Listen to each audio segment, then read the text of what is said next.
Okay. Magandang araw ulit mga bossing. Andito po tayo ngayon sa Pusurubio, Pangasinan.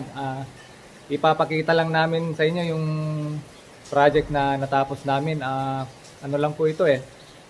Last year lang po, 2019. Siguro mga month of November, December, ganun. Isang mabilisang video lang po ito, mga bossing, kasi napadaan lang po kami rito, may ginawa lang po kasi kami diyan sa Binalonan.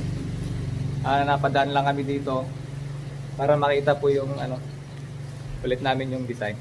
I-share namin po sa inyo. Ito nga pala yung bahay. Bahay po ito ni Ma'am Iya at saka ni Sir Edwin. Ayan. Ipapasa po ulit natin to kay Buddy Mac. Ayan mga boss, bali gagawa lang tayo ng maikling video para sa naging project natin dito sa Pangasinan. Bali napadaan lang tayo, sabi nga Badinoli kanina, kasi may dinaanan lang kami dyan. Bali andito na rin kami, ipapakita na namin yung ginawa naming kisame dito sa Pusurubio, Pangasinan. Okay, tingnan natin mga boss.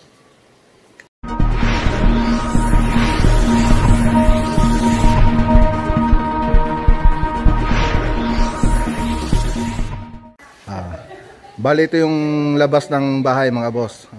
Tapos na. Bali napinturan na nila, nakapag-landscape na rin sila. Bali ayan yung garden niya. Okay, punta natin yung garahe. Yan yung garahe, flat ceiling lang yung ginawa natin diyan. Tapos dito sa terrace, single drop. Tapos meron tayong inartehan na lang natin doon sa mga kanto niya. Tapos nilagyan natin ng pin light.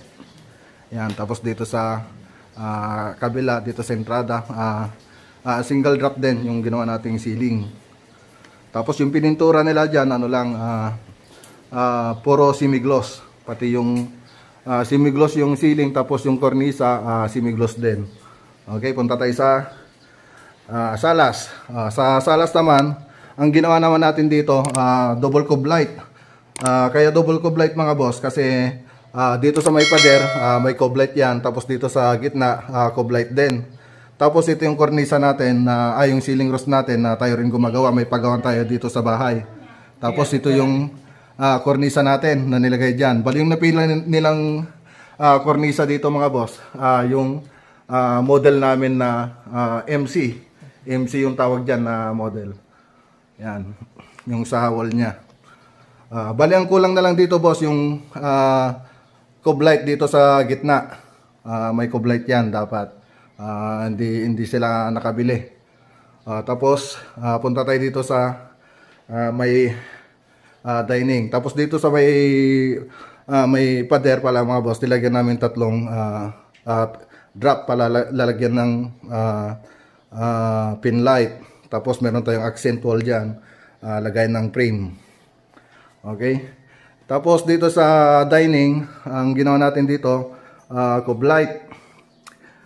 Bali na ituro ko na rin ito mga boss kung paano gawin itong cube light. Ilalagay ko na lang dito sa description box yung link para alam nyo kung paano gawin yung cube light. Tapos dito sa may bandang gilid nya, meron tayong ginawang drop na cube light, kasi balak nila dyan dati lagyan ng parang mini sopa yan ditong banda. Tapos dito, pag binuksan itong kortina to, meron tayong daanan dito na parang daanan ng tao, parang malaking pinto pero laging naka-close. Yan. Bali itong design dito mga boss, ginawan ko din ito dati ng 3D model. Ito, bago namin inumpisahan. Bali, papakita ko na rin mamaya yung ginawa kong 3D model. Bali, nakita na nila ito bago namin ginawa. Hindi pa namin ginagawa, nakita na nila yung itsura niya. Okay? Tapos dito sa minibar, yan mga boss, makikita nyo, mapansin nyo mga boss, sinadya kong binaba yung sa may taas niya.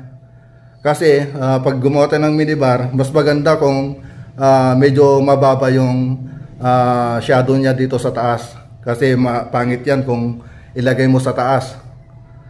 Pag medyo mataas, pangit tignan. Kaya may ginawan ko ng paraan, ibinaba natin yung yung paglalagyan ng drop light. Tapos itong minibar niya, naka granite na rin. Tapos meron stoneworks na nilagay doon na tiles na stoneworks. Yan po. Ang kapal na ito mga boss, nasa 80 yata to. Kasi yung karaniwang ginagawa namin 60. Ito 80. Kaya 80 rin yung nilagay nilang lamesa dito sa nook bar niya. Okay, tapos dito sa kusina, ayan, flat yung ginawa natin. Kaya flat yung ginawa natin dito mga boss kasi may makipot na yung area. Hindi na tayo pwedeng mag-design. Kaya minabuti natin yung flat na ceiling. Kasi paglalagyan natin ceiling ito, parang pinilit na lagyan ng design. Parang hindi na bagay. Kaya mas maganda na clean up na lang natin. Okay. Tapos may kwarto rin doon. Bali, flat din yung kwarto doon. Kaya punta lang tayo sa kabilang kwarto. Okay.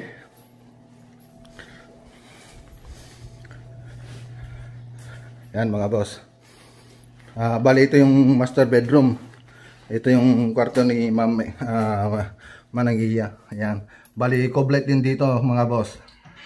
Tapos yung ginawa niyang kulay dito, katulad din dun sa salas yung wall niya, off-white. Tapos dito semi-gloss yung cornisa, pati yung ceiling. Naka-coblet din yan mga boss.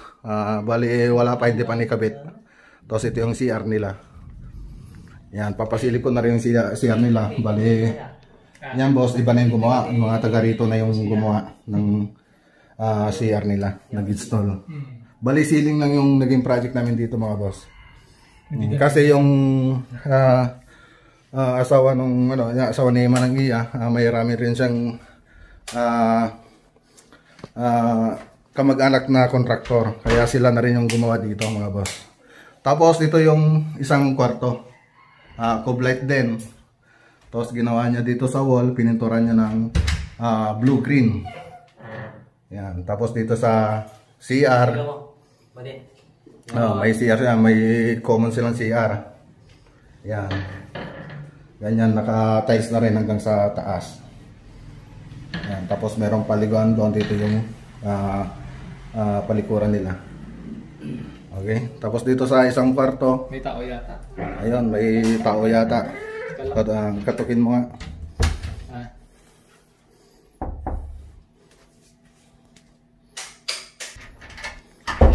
Bali, hindi natin mabubuksan itong kwarto mga boss. Pero ipapakita ko na lang yung picture niya mamaya. Kasi malis yung mga bata, nilak nila yung kwarto nila. Pero na-picturean natin yung kanina mga boss. Bali, susunod ko lang dito sa video. Okay, yan mga boss, yung ginawa naming kisame rito sa Pusurubio. Sana nagkaroon kayo ng idea, yung mga nagpapagawa ng bahay dyan. Sana nakatulong sa inyo ito para magkaroon ng idea. Para makapulot kayo ng idea. Okay mga boss. Okay, may sasabihin ka ba Dinoli?